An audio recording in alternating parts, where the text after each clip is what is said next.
Like always, let me know what your thoughts are.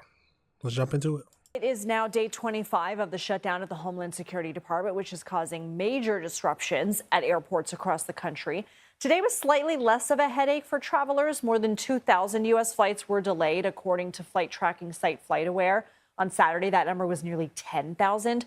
Democrats are demanding reforms to the department's immigration enforcement policies and have offered to fund all non-immigration related agencies. But Republicans in the White House say the entire standoff just needs to end. It is true that we are still far apart on the question of ICE. It is also true that there is no reason at all to hold TSA or the Coast Guard or FEMA hostage. Call your Democrat member of Congress and tell them to fund the Department of Homeland Security. That's what President Trump wants to do, and it's completely ridiculous that the American people are suffering. Let's bring in CBS News Homeland Security correspondent Nicole Skangas. You have some new reporting on how the shutdown has affected airports. What are you learning? Yeah, Lindsay, unscheduled absences among TSA officers have more than doubled nationwide since the beginning of this shutdown, according to exclusive data obtained by CBS News from TSA officials. With absence. Now remember, y'all, that they're technically supposed to keep working without getting paid, knowing that they'll get paid on the back end. But let's be honest, y'all. If it was one of us, would you want to stay working at a job where the majority of the customers don't like dealing with you? You always got to deal with some kind of stuff, and you're not getting paid for it, and you're getting paid on hold. So your pay is on hold. You're getting paid, but it's on hold for right now. Would you not just do a unscheduled absence as well?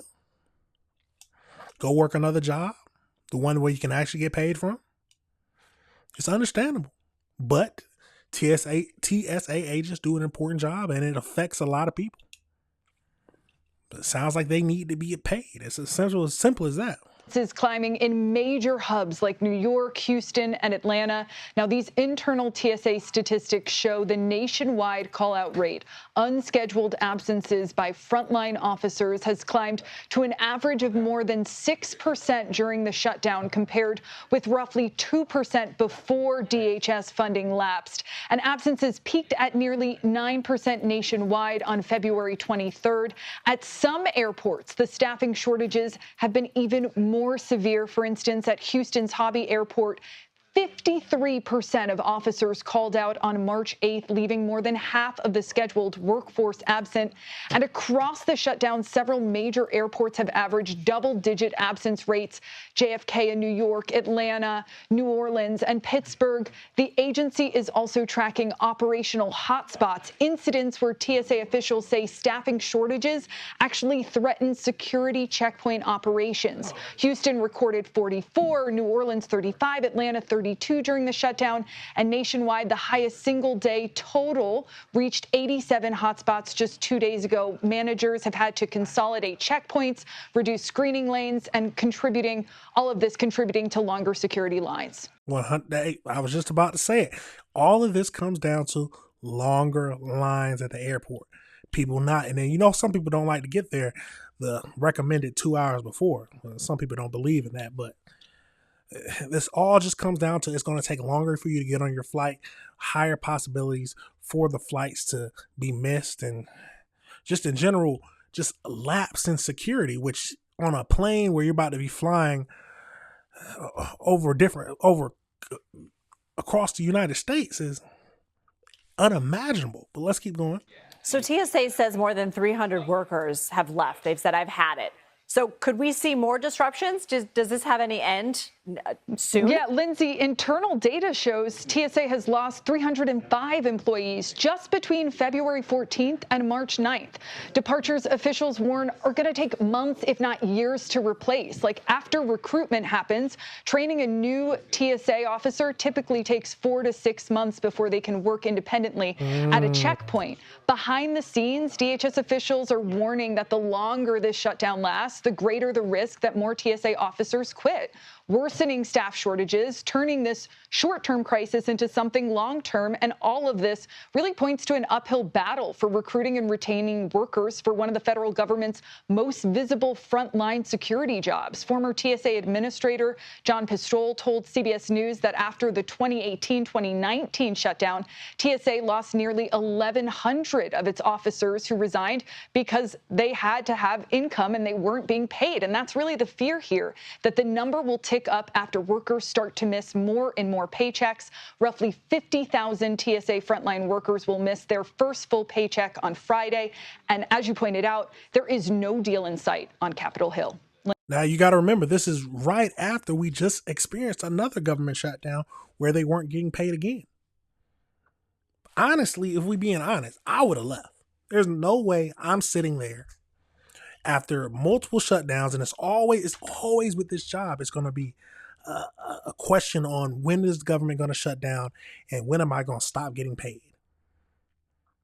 No, I would have been left. I would have found a job that pays me every single paycheck, no matter if the government is up and running or not. At least that's my thinking. But let me know your thoughts, y'all. Let's go over into this next video and see what else they got to tell us. People really don't know until they get to an airport and they see the lines and they start asking questions. Do they realize that TSA agents are working without pay? 300 TSA agents have quit their jobs as the Homeland Security shutdown stretches into its fourth week. Transportation Secretary Sean Duffy making the announcement today. He also said the number of TSA agent callouts have doubled from what they were before the shutdown. Duffy said that agents have already missed a partial payment and a full payment, saying that the employees are those who, quote, don't make a lot of money. They're having mental breakdowns. They're having like, where am I going to get a meal? The airport administration, has been instrumental getting meals for, the agents, but it doesn't feed the people that they have to feed at home. Airports are advising passengers to arrive as much as 3 hours before departure to allow enough time to clear security as those delays continue. Public sympathy is growing. They said you need to be up there 3 hours before. Now, I'm the type who likes to be up there. I usually 2 hours before the flight, I'm arriving at the airport just to be safe, just in case something goes wrong. I like that little buffer. But you got to make it an all-day excursion just to get on your flight. And then what if it's one of the days that 50% of the people don't come out? It's going to take like 5 hours to get through the line. Let's go into this next video. For TSA workers who've been working without pay for a month due to the ongoing partial government shutdown. Mario Ramirez joins us now at LAX with more. Mario. Good morning. That's right. And we're hearing from passengers directly here at LAX. Meanwhile, the TSA workers that you just mentioned without pay here and at airports across the country as this partial government shutdown continues. And you can see it's still relatively quiet right now before the morning rush hits. But across the country, airports are already seeing longer security lines and growing frustration. And now 1 month in, the impact's starting to show up at airports nationwide. So take a look. The Department of Homeland Security says more than 300 TSA officers have quit since the shutdown began this weekend.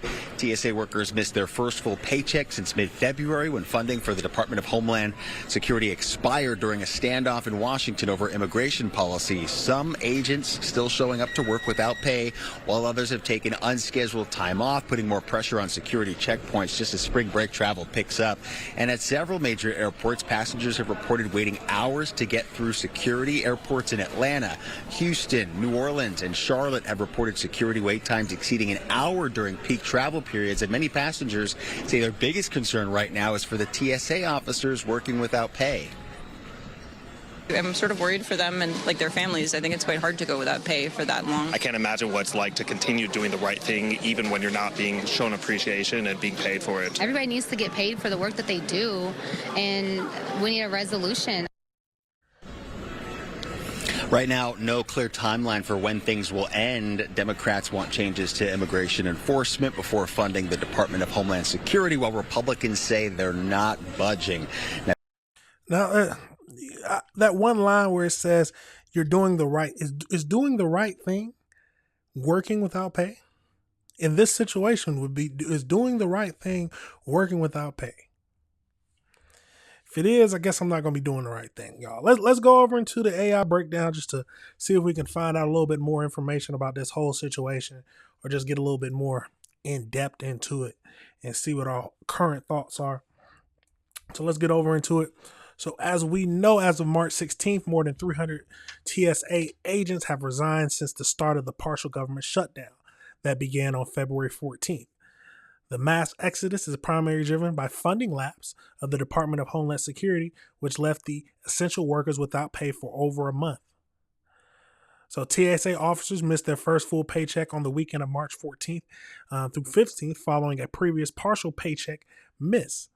So in addition to resignation, call-outs, unscheduled absences have tipped and rising from 2% to 6%. Some airports have seen a high spike, with the Houston airport reporting a 53% call-out on March 8th. Travelers are facing significant delays, with security wait times reaching up to 4 hours at major hubs like New Orleans and 3 hours at Houston. In response to the financial hardship, several airports, including Denver, Seattle, and Las Vegas, have set up a donation boxes for food, gas, gift cards, and essential supplies to help unplay.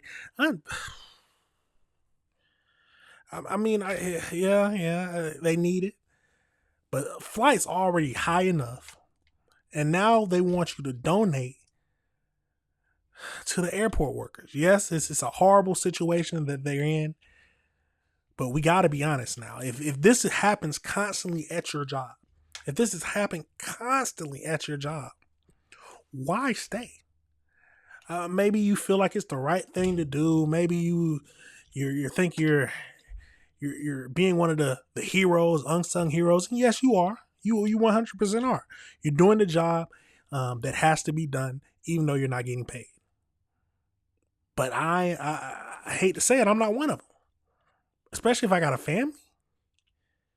I would, as soon as this happens and I realize that this is going to be a constant thing, especially in this type of administration, we got to think about the administration we're in now. If I feel like this is going to be a constant thing, I would have put it on hold until we get into maybe I feel like a different climate is happening. But I would have gone to a whole nother job. I wouldn't even, it's no me calling out. Just know I'm not showing up until I feel like the climate is better, or the environment is better, we might never see that. But we've seen back-to-back government shutdowns. Constantly people you're getting paid, now you're not getting paid. People have families. Like I said, I would have left. But let me know your thoughts on that situation, y'all. How would you feel? Would you have been one of the ones to stay and still showing up to the job? Is it the benefits? What's making these people? Is it just because they think it's the right thing to do? Is it because of the overall benefits of the job itself that outweigh not getting paid for a certain period of time? What is it? It's a crazy situation, y'all. Like I said, let me know your thoughts and let me know if you disagree with anything I said.